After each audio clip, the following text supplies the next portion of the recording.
ఎన్నో మార్గాలు చూపించారు. ఇంత తపస్సు చేసేవారు ఆ కాలంలో కూడా ఉండేవారు మహానుభావులు కొందరు. ఏమిటి రైభుడని ఒక ముని ఉండేవాడు, జ్ఞాపకం వచ్చాడు ఆయన.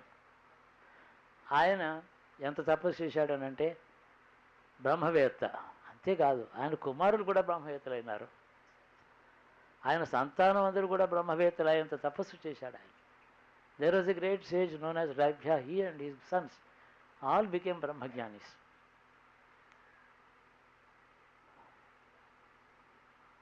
భరద్వాజుడు కొడుకు ఒకడు ఉన్నాడు. అతడికి వీళ్ళని చూస్తే అసూయ కలిగింది. ఆ కాలం ఇప్పుడు ధనం ఉంటే అసూయ కలుగుతుంది, పదవి ఉంటే అసూయ కలుగుతుంది, జ్ఞానం ఉంటే అసూయ కలిగేది. అది కోరుకోదగిన వస్తువుని వాడికి తెలుసు. కానీ నేనేం చెయ్యను. మీరేమో చాలా తపస్సు చేశారు వీళ్ళంతాను, నేను నాకేమో చేసే ఓపిక లేదు. మరి ఏం చేయాలి? వీళ్ళకంటే గొప్ప జ్ఞానాన్ని సంపాదించాలి. మొట్టమొదటి అహంకారంతోనే జ్ఞానం. తపస్సు చేశాడు. ఆ ఇంద్రుడు వచ్చి నీకేం కావాలని, నాకు బ్రహ్మవేత్తను కావాలి, జ్ఞానం కావాలని. అయితే ఇచ్చేసా అన్నాడు. అంటే వాడిలో అవిద్యను ఉమ్మట అణగ తొక్కేసేసి దాన్ని తొక్కేసి వాడికి ఒక ఆనశిని ఇచ్చాడు. రైభుడు ఇంటికి వెళ్ళాడు. నువ్వే మహాజ్ఞానం అనుకుంటున్నావా? నీ కొడుకులు జ్ఞానులు అనుకుంటున్నావా? చూడు నేను ఎంత జ్ఞానం సంపాదించాను. నేను తపస్సు నీలా చేయలేదు. తపస్సు జ్ఞానం కోసం చేశాను. జ్ఞానార్జనతో తపస్సు చేశావు నువ్వు. ఎవరినో అడిగితే వారు నాకు ఇచ్చేశారు. నువ్వు పడ్డ కష్టం నాకు లేనే లేదు. నేను సులభంగా సంపాదించాను. సో ఈ through a challenge that great man అన్నాడు ఆయన. మంచిది.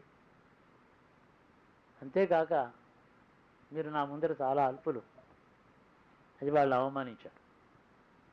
అంటే అతనికి ఏం తెలిసింది? మరి జ్ఞాని ఇలా ఉండకూడదు కదా.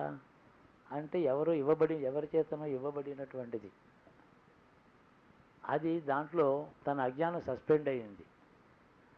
అంతేగాని ఒక ఆనందం కలిగింది. కానీ ఇది చావలేదు అజ్ఞానం. దాంతో వాళ్ళని అవమానించాడు. ఆయన ఏమన్నాడంటే మంచిది. ఒక స్త్రీని, అందమైన స్త్రీని, ఒక రాక్షసుణ్ణి, ఇద్దరిని సృష్టించాట ఆ రైభ్యుడనే ఋషి. సరే వెళ్ళు నాయన, దండం పెట్టాను. ఆ వాడికి నమస్కారం చేయించుకున్నాడు వీళ్ళందరి చేత, వెళ్ళిపోయాడు. అతడికి ఆ దేవత ఇచ్చినటువంటి జ్ఞానం అంతా కూడా ఒక కమండలంలో ఉదక రూపంలో చేతిలో పెట్టాడు ఆ దేవత. ఇందులో నీకు జ్ఞానం అంతా ఉంటుంది అంటే ఏమిటంటే కమండలంలో జ్ఞానం ఉంది, ఇక్కడ కాదు. అది పట్టుకుంటే అన్నీ తెలుస్తాయి. అది బ్రహ్మలోకం కనబడుతుంది. సో ఆల్ ది జ్ఞాన given by that God was put in a small vessel and in the waters inside the vessel. So he was carrying jnana.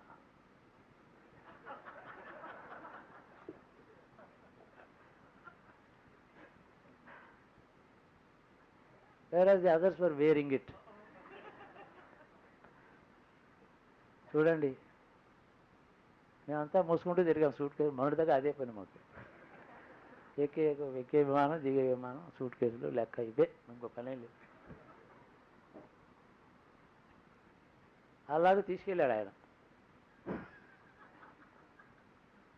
ఈ అందమైన స్త్రీని, రాక్షసుని సృష్టించేటప్పటికీ ఆ అందమైన స్త్రీ వచ్చి ఆయన బాగా స్తోత్రాలు చేసి, సంగీతం, నాట్యాలతో ఆయన మెప్పించి ఆయనతో ప్రదర్శన చేసి, ఆయనకి నమస్కారం చేసి స్తోత్రం చేసింది. ఏం కావాలో కోరుకో అన్నాడు. ఆ కమండలో నాకు ఇమ్మన్నది. ఇచ్చేసాడు. పోయింది, అయిపోయింది. మళ్ళీ నాలాగే ఉన్నాడు, ఏం లేదు, పోయి అన్నీ పోయి మనలాగే. అంటే ఇదొక కథ.